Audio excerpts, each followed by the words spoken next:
First ever factory outlet Mukunda jewelleries KBHP Somajiguda Suchitra Hanamkonda Kothapet Chandanagar Khammam. నమస్కారం. కార్తీక మాసం రెండో రోజులోకి వచ్చాం. యమద్వితీయ అంటారు. ఈ రోజున భగినీహస్త భోజనం అని అక్క చెల్లెళ్ళ చేతి అన్నం తినాలి అన్నదమ్ములు అనే నియమం ఉంది. క్యాలెండర్లో తప్పకుండా రాస్తారు భగినీహస్త భోజనము అని. మన అక్క చెల్లెళ్ళ ఇళ్ళకి అన్నదమ్ములు వెళ్ళి వారిని ఆశీర్వదించి, పెద్దవారైతే వారి దగ్గర ఆశీర్వాదం పొంది భోజనం చేసి ఏదైనా ఒక కానుకని వాళ్ళకిచ్చి తిరిగి రావడం మన ప్రాంతపు ఆచారంగా ఉన్నది. ఎవరెవరికి అవకాశం ఉంటే వాళ్ళు ఈ పని చేయవచ్చు. ఒకవేళ ఏదైనా దూర ప్రాంతాల్లో ఉంటే అక్కడనో చెల్లెలనో ఒక మాట పలకరించి మాట్లాడినా కూడా ఇది ఒక తప్పనిసరి విధానంగా మనం రాఖీ కట్టడాలు లాంటివి చేస్తూనే ఉన్నాం కదా. నిజానికి మన ప్రాంతాచారం కాదు రాఖీ, అలవాటు చేసేసుకున్నాం. ఇక్కడంతా వచ్చేసింది, సౌత్ ఇండియా అంతా కూడా, దక్షిణ భారతదేశం అంతా చేస్తున్నారు ఇప్పుడు. ఇది ఈ దక్షిణ ప్రాంతంలో ఆచారంగా ఉండే పద్ధతి అన్నమాట. మీ అవకాశాన్ని బట్టి చేసుకోండి. అయితే ఈ రెండో రోజు ఏం చెప్పారు, మనం వశిష్ఠ మహాముని ఏం చెప్పారో చూద్దాం. ఆయన చెప్తున్నారు, రాజా కార్తీక మహాత్మ్యాన్ని విను. వినినంతనే మనోవాకాయముల వల్ల చేయబడిన పాపమంతా నశిస్తుంది. అంటే మనం మాటలతోటి కానీ క్రియతోటి ఏదైనా పనుల వల్ల కానీ, లేదా మన మనసులోనే ఏదైనా పాప బుద్ధి, చెడు తలంపులు, చెడు ఆలోచన, ఏదైనా చేసేద్దామనిపించే ధోరణి అలాంటిది ఉన్నా కూడా వాటి వల్ల చేసిన పాపాలన్నీ కూడా కార్తీక మాస మహాత్మ్యాన్ని వింటే పోతాయట. కార్తీక మాసం ముందు శివప్రీతిగా సోమవార వ్రతమాచరించే వాళ్ళు కైలాసవాసిగా అవుతాడు. ఈ కార్తీకంలో సోమవారమున స్నానం కానీ దానం కానీ జపం కానీ చేసిన ఎడల ఆ 1000 అశ్వమేధ యాగాల ఫలితాన్ని పొందుతారు. ఇందులో ఎలాంటి సందేహము లేదు. కార్తీక మాసమందు 1 ఉపవాసము, 2 ఏకభుక్తము, 3 రాత్రి భోజనము, 4 అయాచిత భోజనము, 5 స్నానము, 6 తిలదానము, ఈ 6 ఉపవాస సమానాలుగా అవుతాయని చెప్పబడింది. శక్తి గలవాడు పూర్తి ఉపవాసం చేయవలను. అందుకు శక్తి లేని వాళ్ళు రాత్రి భోజన నియమాన్ని చేయాలి. అందుకు శక్తి లేని వాళ్ళు ఛాయానక్తం అంటే ఏమిటి? ఛాయానక్తము సూర్యకాంతి కొంచెం తగ్గాక, అంటే మధ్యాహ్నం అయిన తర్వాత తన కొలతతో రెట్టింపు కొలతకి నీడ తగని, మనం నిలబడితే మన నీడ డబల్ పడాలన్నమాట. అలా గనక పడితే అంటే 3, 3:30కి అట్లా అవుతుంది. ఆ సమయంలో భోజనం చేయటం, లేదా అలా కూడా అప్పటిదాకా ఖాళీ పొట్టతోటి ఉండలేని వాళ్ళైతే బ్రాహ్మణులను ఎవరినైనా భోజనాన్ని పిలిచి వారితో సహా పగలే భోజనం చేయాలి. ఇది గృహస్థులకు శక్తి అందును అన్ని విధాల ప్రతి వారికి విధించబడింది. ఎవరైనా ఇది ఇలా చేసుకోవచ్చు అన్నమాట. ఎవరితోటైనా కలిసి భోజనం చేయటం అంటే వేరే వారికి, ఇతరులకి భోజనం ఇచ్చి వారితో కలిసి భోజనం చేయటం కూడా ఉపవాసంతో సమానమైన ఫలితాన్ని ఇస్తుందని చెప్పారు. మానవులు కార్తీక మాసమందు కార్తీక వ్రతాల్లో దేన్నైనా ఆచరించని ఎడల, అంటే ఇన్ని చెప్పారుగా, ఇన్ని రకాలు, వీటిల్లో ఏ ఒకటి కూడా చేయకపోతే కనుక 8 యుగాలు నరకమందు, కుంభీపాకంలోనూ, రౌరవంలోనూ నానా బాధలు పడతారట. కార్తీక సోమవారమందు ఒకవేళ భర్తలు గనక లేనివారు, ఈ జన్మలో ఏదో ఒక ఇబ్బంది వల్ల భర్తని కోల్పోయిన వారు కనుక ఈ కార్తీక మాసంలో సోమవారాల నాడు యథావిధిగా ఉపవాసం చేసి పరమేశ్వరుని పూజిస్తే కనుక శివలోకాన్ని పొందుతారు. అందరూ చెయ్యొచ్చు అని చెప్పడం కోసమే ఈ వాక్యం చెప్పబడిందండి.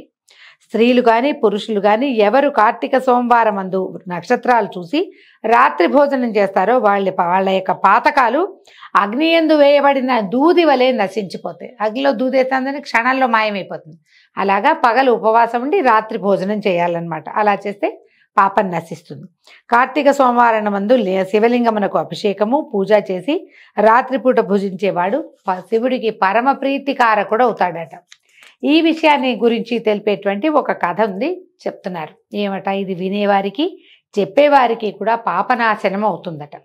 పూర్వము కాశ్మీర దేశంలో ఒకానొక పురోహితుని కూతురు స్వాతంత్ర నిష్ఠురి అనే పేరు కలిగినటువంటి ఒక చక్కటి అందమైన అమ్మాయి ఉండేదట. ఆమె చక్కని రూపంతో అతి యవ్వనంతో కూడి ఉండి తలకాయ దూకుని అందంగా అలంకారం చేసుకుని అందరితోటి మాట్లాడుతూ జారత్వాన్ని అవలంబించి ఉండేది. ఆమెకి దుష్ప్రవర్తనం ఉంది, ధర్మయుతంగా ప్రవర్తించేది కాదు. ఆమె దుర్గుణాలు చూసి ఆమె తల్లిదండ్రులు, అత్తమామలు కూడా ఆమెను వదిలిపెట్టేశారట. అయితే ఆమె భర్త పేరేమిటి? సౌరాష్ట్ర దేశీయుడైన మిత్రశర్మ భర్తట. ఆయన వేదాంగ పారంగతుడు, ఎన్నో చదువుకున్నాడు. ఏం చదివాడు? ఋగ్వేద, యజుర్వేద, సామ, అధర్వణ వేదాలు చదువుకున్నాడు. తర్వాత ఏమో శిక్ష, వ్యాకరణము, ఛందస్సు, నిరుక్తము, జ్యోతిష్యము, కల్పము అని చెప్పబడేటువంటి వేదాంగాలను కూడా చదువుకున్నాడు. వీటిని సంపూర్ణంగా చదివిన వాడిని వేద పారంగతుడు అంటారు. వేదాంగ పారంగతుడుగా ఉన్నాడు. సదాచారవంతుడు, సమస్త భూతములందు దయగలిగిన వాడు. అయితే అసలు ఏనాడు అబద్ధాలు చెప్పేవాడు కాదు. ఎన్ని తీర్థాలో సేవించాడు. నిరంతరము శుచిగా ఉండేవాడు. ఎంత ఉత్తమ గుణాలు కలిగిన వాడు. కానీ అతని భార్యగా ఉన్నటువంటి ఈ నిష్ఠుర మాత్రము ఏం చేసేదట, పరమ స్వాతంత్ర్యాన్ని అవలంబించేది.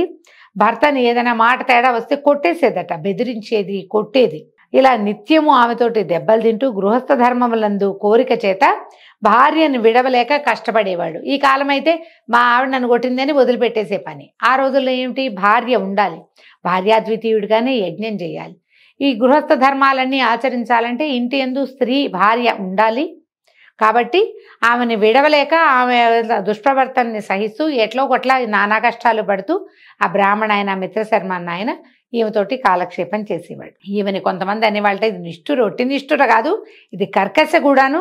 ఎంత కఠినురాలుగా ఉన్నది, ఇంత మంచి గొప్పవాడితోటి ఎంతో ప్రేమగా ఉండొచ్చు, ఈమె ఇట్లాంటి దుష్ప్రవర్తన కలిగిందని ఆమెను నిష్ఠురని, కర్కశని పిలిచేవాళ్ళు.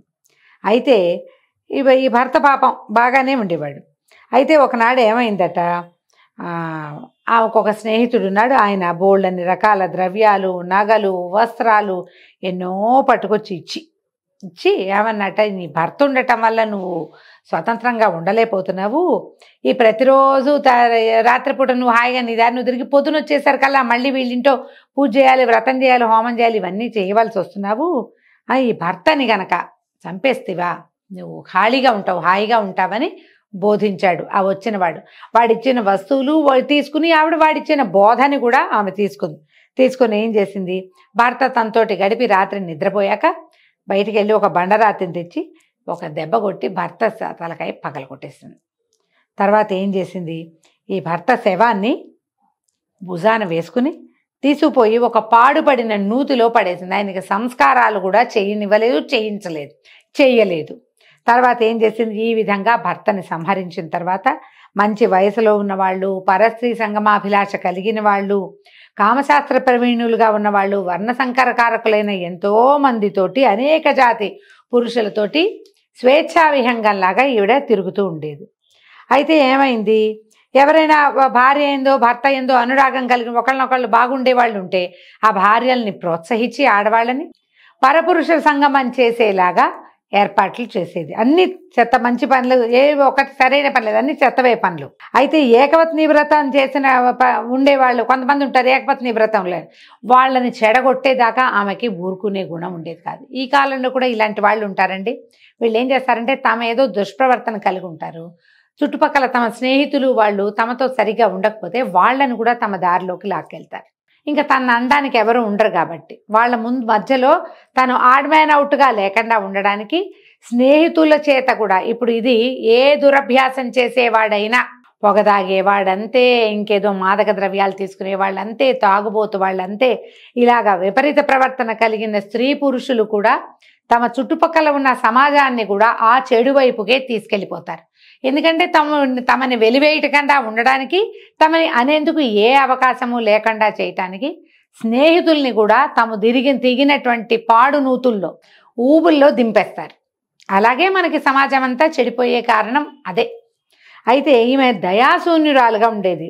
నిరంతరం ఆమె పద్ధతి అదే. ఇది కాకుండా దంభం చేత కానీ, నవ్వులాటకైనా, సరదాకైనా, కపటం కోసమైనా కూడా ఏనాడు దైవారాధన చేసిన పాపాన పోలేదు. ఓ హరికథ వినేది కాదు, ఓ దేవాలయానికి వెళ్ళేది కాదు, ఓ పూజ లేదు, పునస్కారము, వ్రతము, నియమము ఆమె జీవితానికి మొదలు ఏమీ లేవు.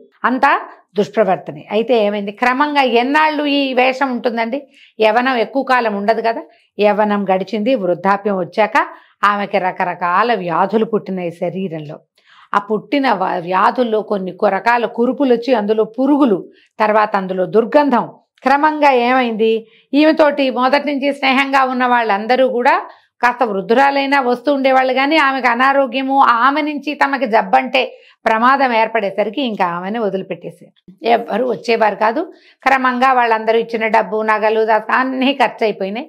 ఈ వ్యాధులతో తీసుకుని ఆ వ్రణాలతోటే ఆమె మరణించిందట. తర్వాత భయంకరులైన యమదూతలు వచ్చి ఈ కర్కశని పాశాలతో కట్టి యముడి వద్దకు తీసుకుపోయి ఆ యముడికి అప్పచెప్పాడు. ఆ యముడు ఈవెన్ చూసేసరికల్లా కళ్ళెర్ర చేసేట కోపంతో దీనికి భయంకరమైన ముళ్ళతో కూడినటువంటి ఇనుముతో తయారు చేయబడిన స్తంభాన్ని కాల్చి అది మండుతూ ఉండగా ఈమెతోటి ఆలింగనం చేయించండి, ఈవెన్ దాని మీదకు దొయ్యాలి, అది ఆమెను కావలించుకోవాల్సిందే ఆ స్తంభాన్ని.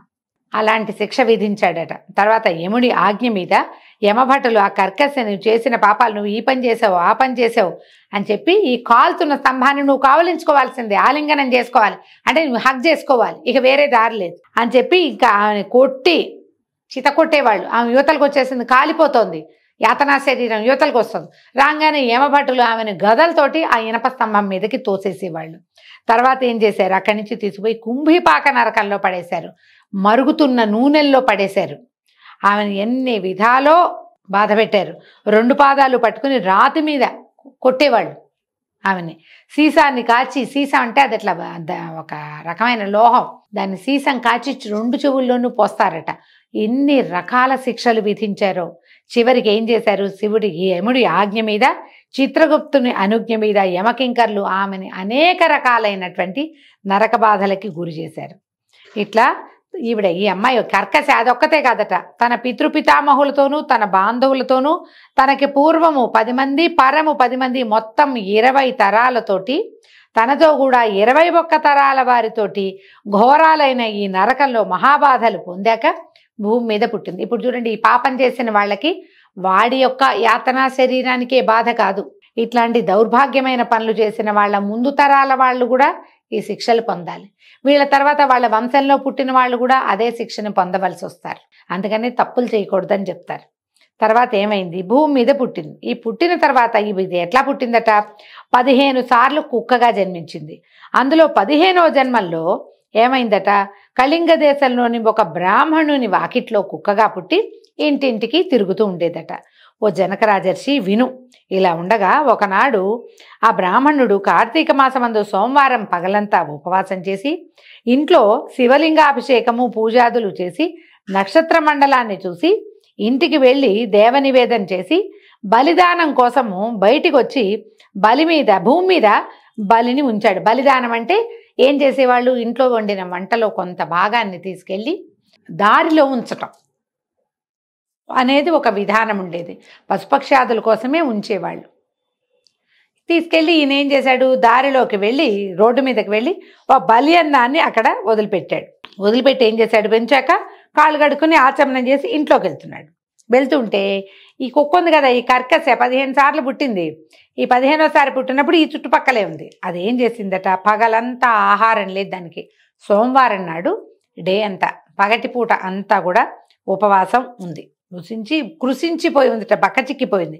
కార్తీక సోమవారం నాటి సాయంకాలమున ప్రదోష సమయంలో ఆ బలి అన్నాన్ని భుజించిందట. ఎప్పుడైతే ఈ బలి భోజనం తినేసరికి ఈ కుక్కకి పూర్వజన్మ స్మృతి కలిగింది. ఇది దైవ నివేదన చేయబడినటువంటి అన్నం. పైగా ఆ రోజంతా ఉపవాసం ఉంది. ఉపవాసం ఉండి రాత్రిపూట ఇల్లు వాకిళ్ళు తిరుగుతూ ఆకాశాన్ని చూసే ఉంటుంది. నక్షత్ర దర్శనం అయిన తర్వాత భోజనం చేసింది కుక్క. దానికి పూర్వజన్మ స్మృతి కలిగింది. తను ముందు జన్మలో ఏం చేశానో, తన యాతనా శరీరం ఎన్ని బాధలు పడిందో, తను ఎన్నిసార్లు కుక్కగా జన్మించిందో మొత్తం లైన్ అంతా, ఆ వరసంతా ఆమెకి కనపడింది. కనపడేసరికల్లా గట్టిగా ఎరుస్తూ చెప్పిందట ఇట్లా, ఓ బ్రాహ్మణోత్తమ నన్ను రక్షించు రక్షించు అన్నది. అనేసరికల్లా ఆశ్చర్యపోయాడు బ్రాహ్మణుడు. ఆయన గుమ్మ లోపలికి వెళ్తున్నాడు, గబగబా బయటకు వచ్చాడు. ఈ తర్వాత అడిగాడు, ఓ శునకమా, మా ఇంట్లో ఏం చేసావు, నువ్వెందుకు రక్షించమని అడుగుతున్నావంటే ఆ కుక్క ఇట్లా చెప్పిందట, ఓ బ్రాహ్మణోత్తమ విను, నేను పూర్వజన్మలో ఒక బ్రాహ్మణ స్త్రీని, అనేక పాపాలు చేశాను, కులటని వర్ణసంకరం చేశాను, అన్య పురుషులతోటి గడిపి నా భర్తని స్వయంగా సంహరించాను, అనేక పాపాలు చేయటం వల్ల చచ్చి యమలోకానికి వెళ్ళి ఎన్నో బాధలు పడి ఇప్పటికి 15 సార్లు కుక్కగా జన్మించాను. ఇప్పుడు నాకు నా జాతి స్మరణ కలిగింది.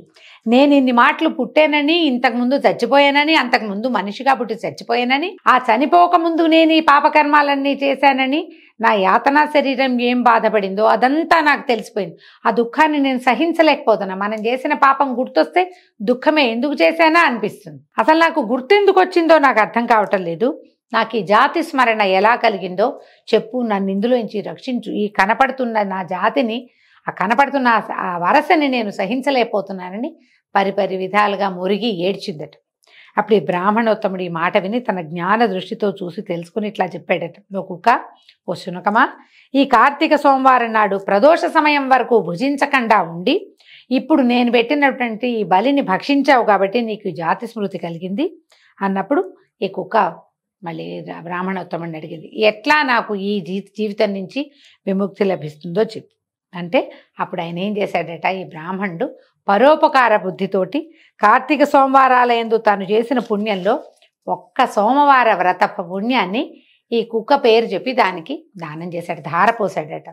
ఎప్పుడైతే ఈ సోమవార పుణ్యం తనకి లభించిందో ఈ కుక్క తన శరీరాన్ని విడిచి ప్రకాశిస్తున్నటువంటి అద్భుతమైన దైవ శరీరం కలదై ప్రకాశించేటి వస్త్రాలు, మాల్యాలు అంటే దండలు, పువ్వుల దండలు ధరించి ఆభరణాలంకృతయే తన పితరులతో కూడా కైలాసాన్ని పోయింది. కుక్కకు ఒకదానికే మోక్షం రాల, ఆమె వల్ల యాతనా శరీరంతో యమబాధలు పడుతున్నటువంటి ఆమె పితరులు, ఆమె 10 ముందు తరాలు 10 తర్వాత తరాల వారు కూడా ఆ విమానం ఎక్కి కైలాసానికి వెళ్ళిపోయి అక్కడ పార్వతీదేవి శివునితో కూడా ఎంత ఆనందిస్తుందో ఈ కర్కశ కూడా అంత ఆనందాన్ని పొందిదట.